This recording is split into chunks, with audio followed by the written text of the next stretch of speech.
Allah, Allah, you are my all, you are my love.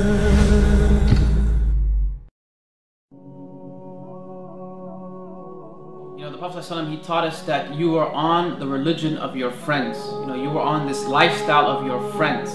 And I think that this advice, the Prophet ﷺ gave us is so pertinent in our times, because many of us choose our friends like we choose, basically cereal at the grocery store, with really not much choice, just whatever looks appealing at the time. But imagine that, the person who wants to get married, when you're looking for the right wife or husband, you're going to start inquiring about this person's background. You want to know about their family, you want to know about their religion, you want to know about their wealth, you want to know about everything about them. And this is the person who, you're going to be spending the rest of your life with. But when we're looking for friends, we don't really care. I've known this guy since I was 2. I've known this person since I was 10, or this person's known me since then. And so that becomes a reason why you're friends with this person. But to be honest, I think that we have to start choosing our friends like we choose our spouses. Your friend should be of top-notch quality. Your friend should be A or A pluses only.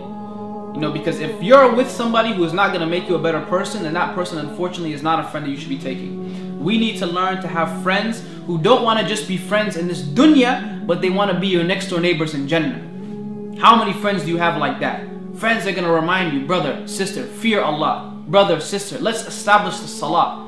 How many friends are you going to have that are going to tell you, brother and sister, that what you're doing is wrong? I don't think that's a good action. Unfortunately, many of our friends have just become people that we know. And when I started practicing, and I don't want it to sound like an arrogant thing or whatever, but I had to cut a lot of people off.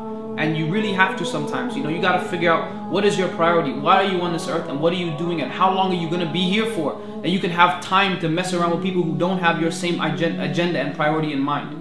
And so, brothers and sisters, my advice to you is to pick your friends wisely, and make sure the people you're surrounding yourselves are people who are going to remind you of Allah subhanahu wa ta'ala in good times and in bad. And ultimately, these people who you're with are going to shape your identity. And if there's some brother or sister who you think is not really doing that well, then it's okay, inshallah, be that support system for them.